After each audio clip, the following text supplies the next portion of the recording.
माई जी के मनावे के कोशिश करा तारी, देखी एकरा का रिस्पॉन्स मिला था। ए भैया माई जी के भक्त माई के मनावे के कोशिश करा तारे।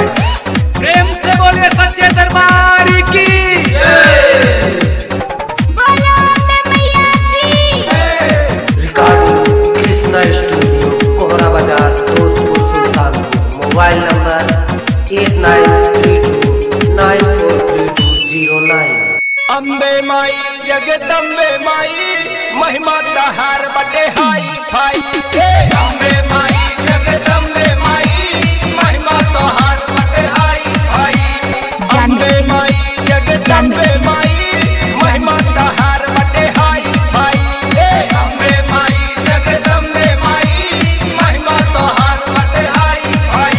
कहे रूसल बारू कुछ बोला हो, तीसरा नयन जल्दी खोला हो। कहे रूसल बारू कुछ बोला हो, तीसरा नयन जल्दी खोला हो। जय माता दी तोहरे सिवा कहाँ जाई माई, भक्तन के बारू तू वाई फाई। तोहरे सिवा कहाँ जाई माई, भक्तन के बारू तू वाई फाई। अम्बे माई जगदम्बे माई महिमा तहार बटे हाई फाई। अम्बे माई जगदम्बे माई महिमा तहार बटे हाई फाई। सिकंदर सुबास कोहरावा तारे, मान जाई माई मनावा तारे।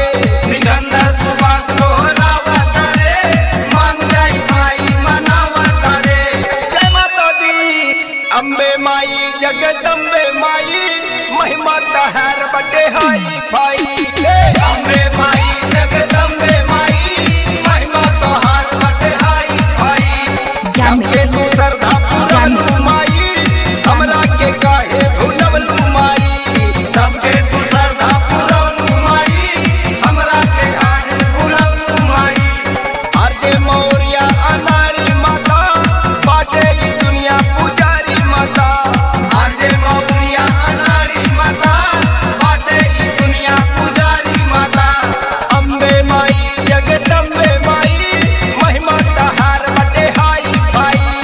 अम्बे माई जगदम्बे